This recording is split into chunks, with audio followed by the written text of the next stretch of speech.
Okay, this is the 6th edition of our finance and investing class. Thanks so much for joining. I'm Martin Shkreli.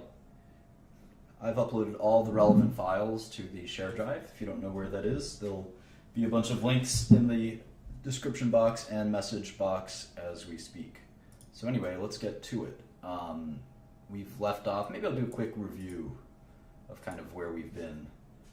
I just updated this thing, let's see.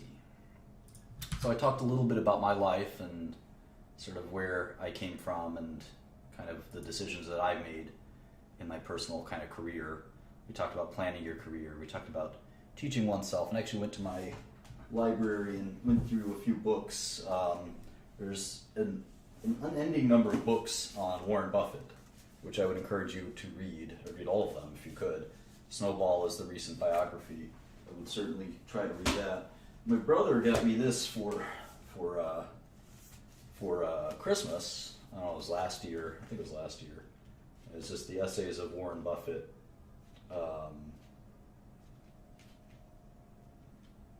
Which I don't think are the letters themselves. They're different essays.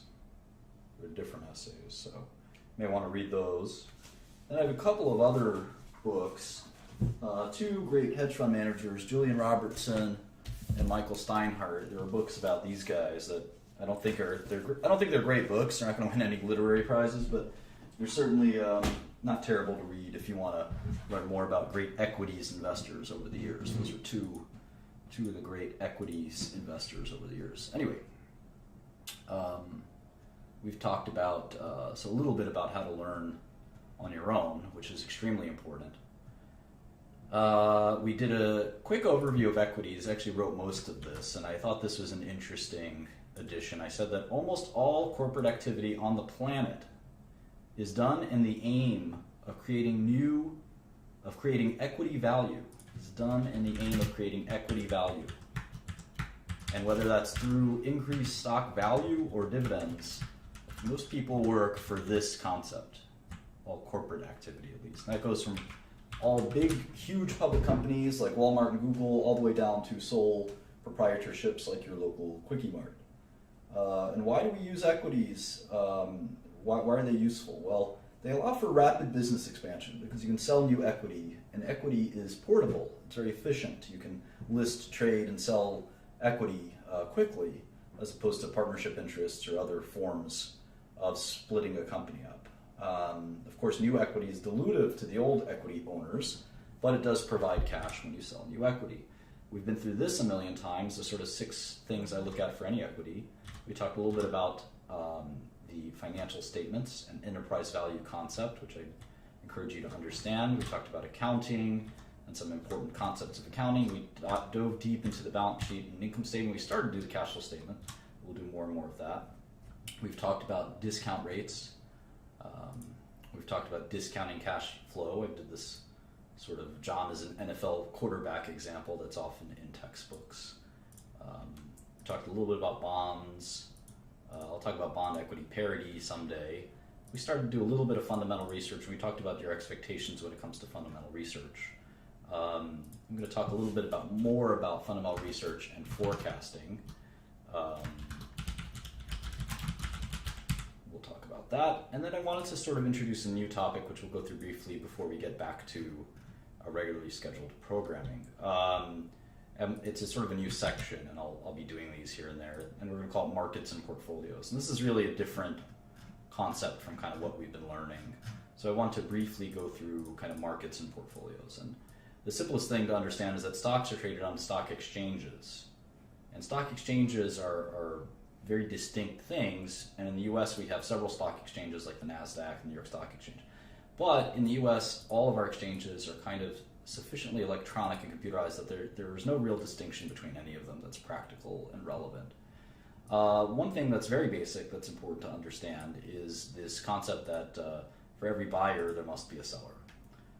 You can't just sell the stock into the market. There has to be a corresponding buyer. And a trade, that's called a trade when there's a seller and a buyer.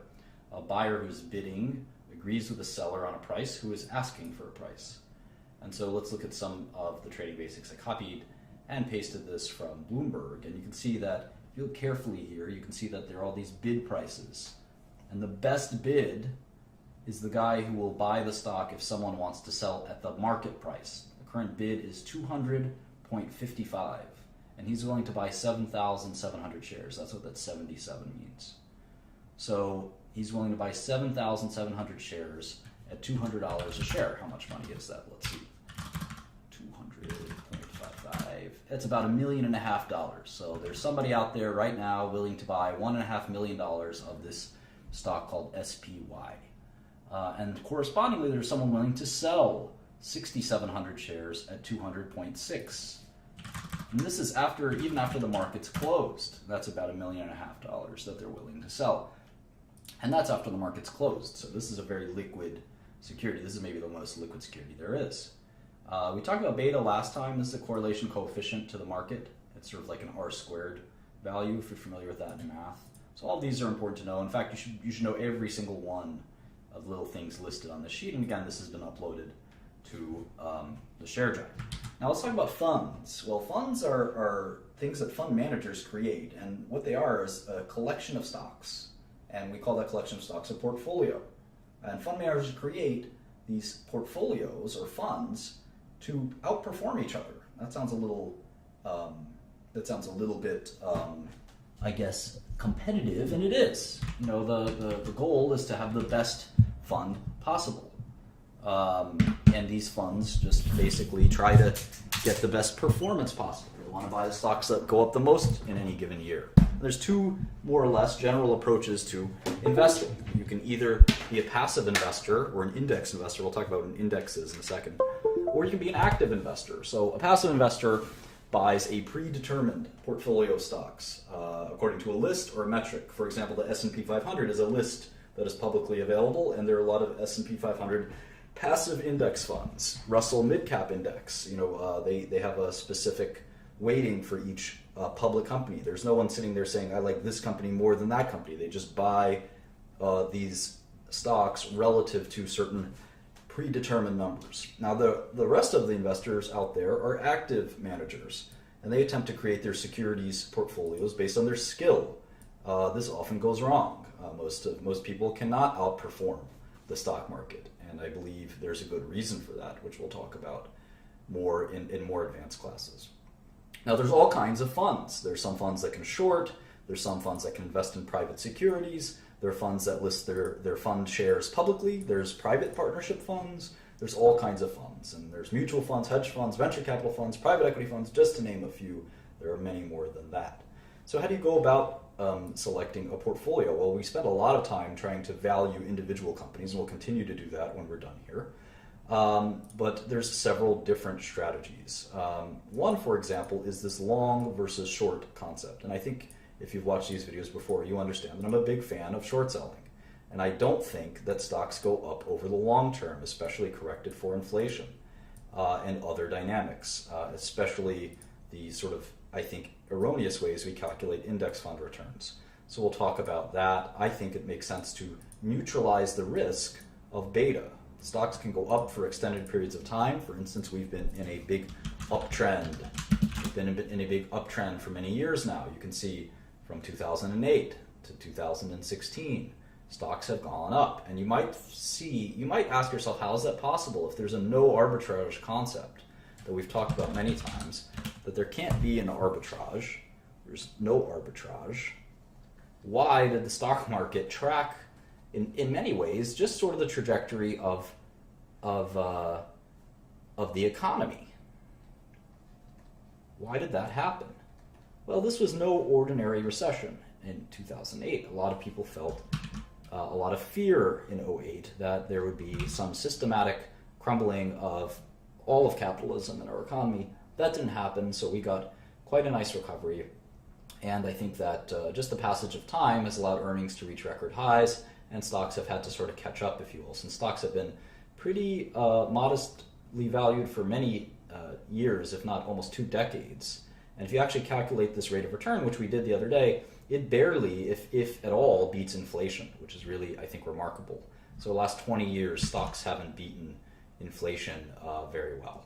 So there's no free lunch, but there was a big correction in stock prices in '08 that one could have taken advantage of conceptually.